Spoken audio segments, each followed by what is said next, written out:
thing, even though the student loans were done, like they had already been paid off. And I kept always saying to Will, I was like I literally just paid off my student loans. And he turned around and he looked at me, he's like, it's been 3 years, like why are you still saying that?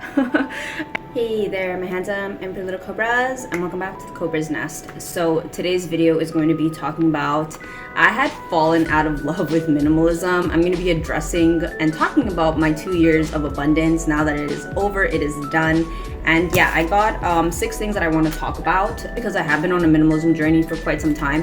And my year of abundance was definitely a different time. And I figured this might help anybody else out, especially because a core of my subscribers are minimalists. So yeah, let's get to talking about it. Let's talk about what I learned, what are my thoughts, what am I going to be doing moving forward with my minimalism, how it has evolved since taking that break. So if you are curious, let's get into the video. Let's get it. Let's go.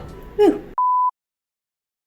Yeah, let's talk about the first thing that even triggered it in the first place. So scarcity mindset. So yeah, why did I even start it? I was struggling, honestly, with a scarcity mindset for a really long time in my minimalism journey. For those of you who have been following my channel for a period of time, you guys know that like my minimalism was because I had a shopping addiction and I also had massive student loans to take care of. I paid off a student loan of $70,000 and all of that really created a certain kind of relationship with shopping, a certain kind of relationship with money that had like really deep-rooted lasting effects. So I paid off my student loans and it wasn't until 3 years after that I kind of was like, I was still like carrying that trauma. It took me 3 years for me to finally be like, maybe I should buy something, even though the student loans were done, like they had already been paid off. And I kept always saying to Will, I was like I literally just paid off my student loans. And he turned around and he looked at me, he's like, it's been 3 years, like why are you still saying that? And I was like, oh my god, like you're absolutely right. I'm just punishing myself. Like, I think around the time when I started, addressing the scarcity mindset, I think also a lot of my subscribers would say that they too are struggling with that, and like how did I overcome that? And like I couldn't give any advice because like I was like, I'm struggling with that too. Like I don't know what advice to give you. Why don't you give me advice?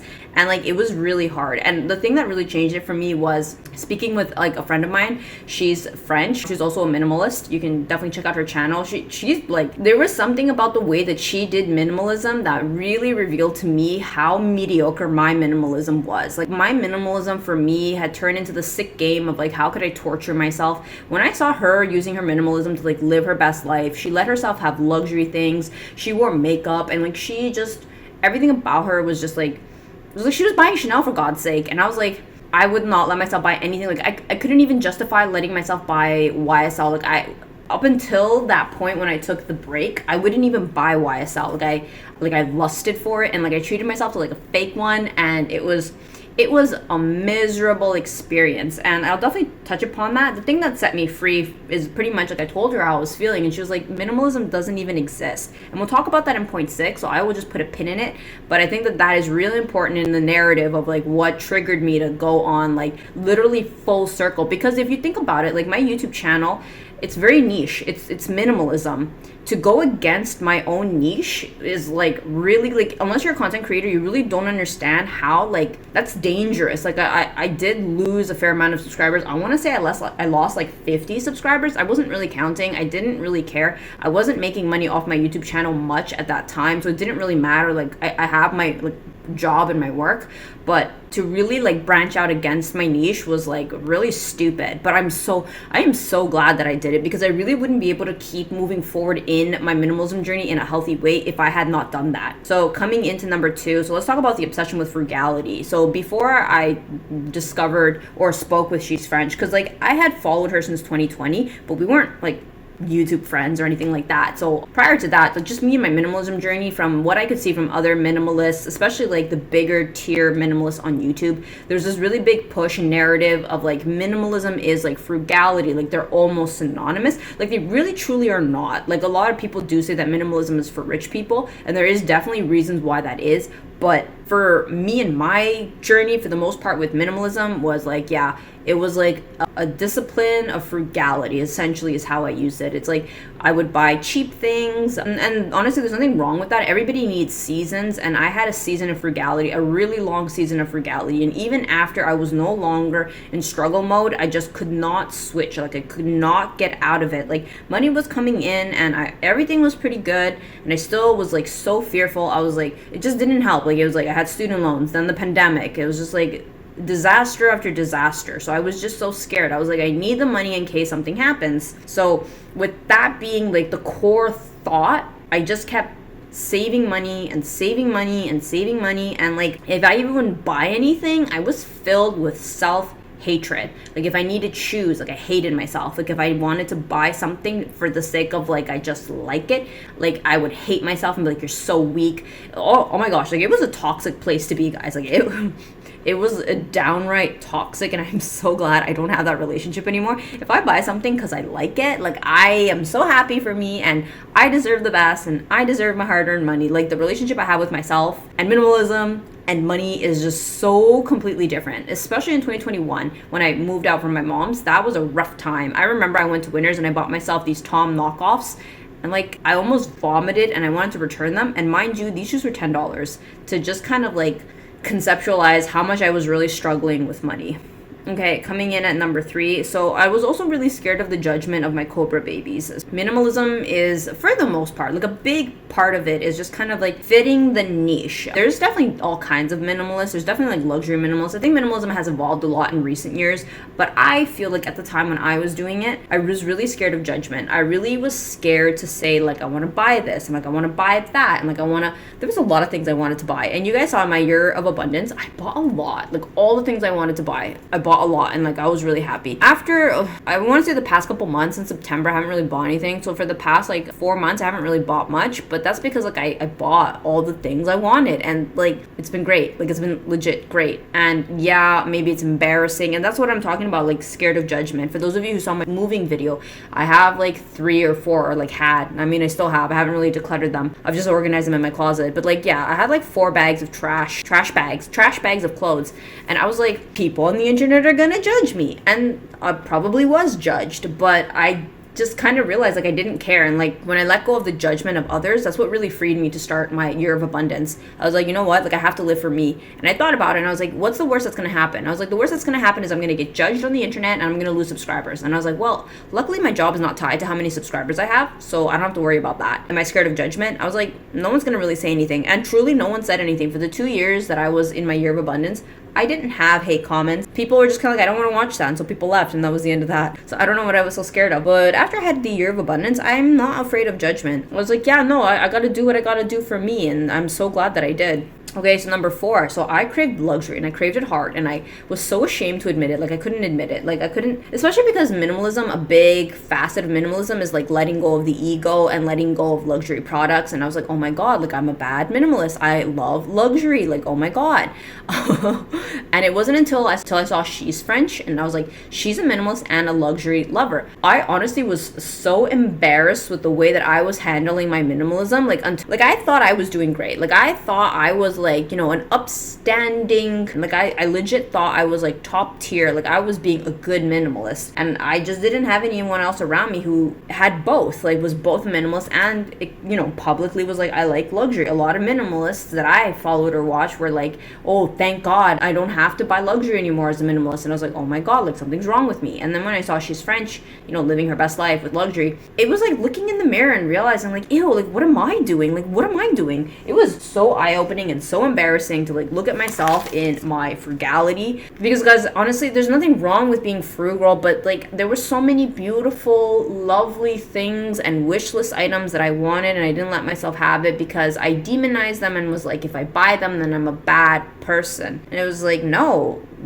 like, that's not how this works. Like, that's not how any of this works. And so I don't know if I can help anybody else out, but that really truly helped me. I fully indulged my luxury-ness. I mean, it started off slow. It's been a slow process. You know, I bought a little here, a little there in these past couple years, but I've definitely ticked off a lot of my luxury wish list items, and I'm not ashamed anymore. Like, you guys do see my makeup collection, you do see my luxury products, my SLGs and whatever. Like, I went crazy in Paris, and yeah, I can finally admit I'm a big girl. I worked hard for my money. It's my money, and I like luxury goods. Does that make me a freaking idiot? Yeah, probably. But I'm happy, and that's enough. Like, that is enough. To be authentic and to be true and to be honest has really, really freed me from the shame of craving luxury and being ashamed to admit it online. Okay, number 5. So my relationship with makeup. I think that's worth touching on, and I did write it in here. You might be wondering, what does that have to do with anything? Well, my minimalism, one of the core facets, or one of the things that I really tackled in my minimalism was like not needing to wear makeup, because I felt like, well, anyway, let's talk about my relationship with makeup. I was an ugly duckling as a kid, and so I kind of discovered pretty privilege by accident. It wasn't called pretty privilege at the time, but I realized that looking good is like a powerful tool in itself. And so the relationship I've had with makeup is like, and while I do like it, I was like, I used it as a tool and like a weapon, like pretty much like war makeup. Like if I wore makeup, it made me prettier and it made people treat me better, and I was addicted to that feeling. So in my minimalism journey, I tried really hard to like put makeup, I did like low buys, no buys, makeup no wearing months, years, to kind of like, could I just love me for me? Like, even if people don't treat me well, could I still just love me? And that was a really good practice, and that was really healthy for me. So what does that have to do with minimalism and makeup right now? So I actually have a different relationship with makeup now. In the months and the years that I didn't wear makeup, it was really good for my self-esteem, because I was able to find me and who I am.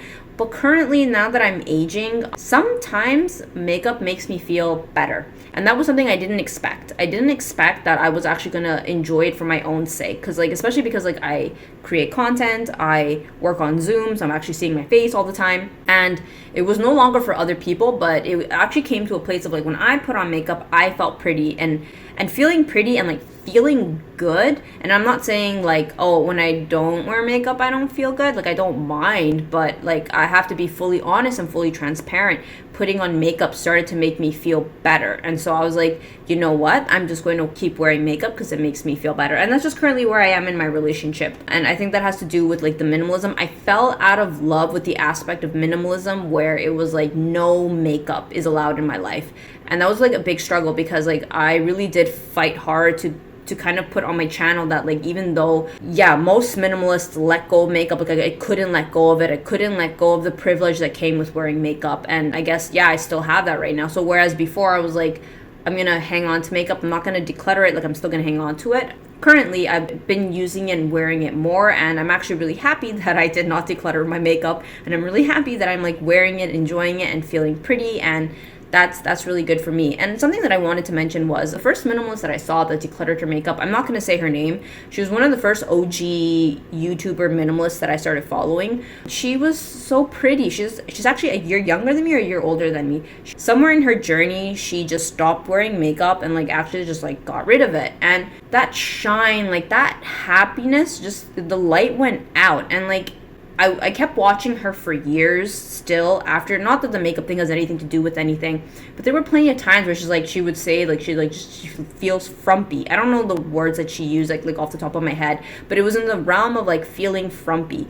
Makeup is a joy, it is a pleasure, and I think this is something that the French got right. The French are really big on like makeup. They're really big on life's indulgences in like, not in an excess, but like in a refined way. Like you can have a very decadent meal that is small, and you can have makeup and it's small and it's like it's good for you, but in excess, like a bunch of makeup and a bunch of food is not good for you. That when she stopped wearing makeup, she just let herself go, and it broke my heart, because it was like, she's pretty. When I see, and it's not like because, oh, I don't want to look at her face. That's actually not it. I still watch her bare face. Like, I don't care about that. Like, I love her. But it's just like, after watching somebody for 10 years and you just see that, like, you're not letting yourself wear makeup, you're not letting yourself feel pretty. Like, why are you doing this to yourself? And, like, when people write it on her channel, she takes it as, like, it's an attack on her. It's like, oh, why'd you let yourself go? Oh, why don't you wear makeup? No. It's like, it comes from a place of, like, I don't see you smile anymore. You smiled. You seemed so happy when you dolled up, when you felt pretty, when you felt like a 10 out of 10, and she doesn't do that anymore.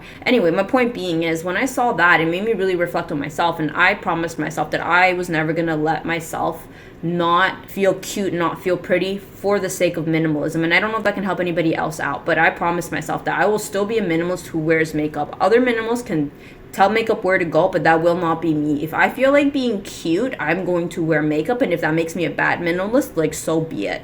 Okay, and let's talk about number 6. It doesn't exist. So the thing that really truly freed me, and full credit to She's French, like, she's absolutely like chef's kiss. She's so smart. I was like telling her, I'm like struggling with this. Like, I'm really struggling with my minimalism. I had really fallen out of love with minimalism, and she was like, well, it's not real. And that really freed me, and I don't know if that can free anybody else out, because for me, I really had like trapped myself in my mind with all of these stupid ideas of what minimalism is supposed to be, what it should be and what it shouldn't be. And it's like, no, it's like absolutely none of that. Like absolutely none of that. Some maximalists could technically be minimalist, and some minimalists could be none of it's real. It's like a whole range. You could be this, you could be that. Like what works for someone may not work for you, and what works for you may not work for somebody else, and like that's okay. And it is okay to also change and experiment with your own minimalism, because honestly at the end of the day, like it doesn't exist, like it doesn't matter. And that's something that really freed me, because I was really afraid to change. I was really afraid to, you know, try new things. I was really afraid to buy new clothes. I was really afraid to like do this, do that, maybe, you know, dabble in some trends, have a good time. Oh yeah, I was terrified to have a good time, guys. You guys don't understand how afraid I was to have a good time. But I guess that's kind of like, at the time, I think I was still like late 20s. But when you're in your 30s, you can just kind of have a different perspective. You really come into your own, and you kind of realize that, you know what, you do not need to live for these unrealistic standards, and you don't need to let your life be ruled by just philosophies and rules. They're just guidelines at the end of the day. And that's something that really freed me and sparked my 2 year of abundance. And you might be wondering, like, why did I come back to minimalism? Because I think once I had the things that I wanted, I felt like, oh, like I'm actually really good. And I think that's kind of akin to like, it's okay to diet once in a while, but once you eat a little some, it comes back and you're like, oh, like I'm good. Like I'm really good. So that's why I've decided to re-explore my minimalism from like a completely different perspective. So yeah, I hope that you guys could have enjoyed this video, and I will see you guys in the next one. Thanks for watching. Bye.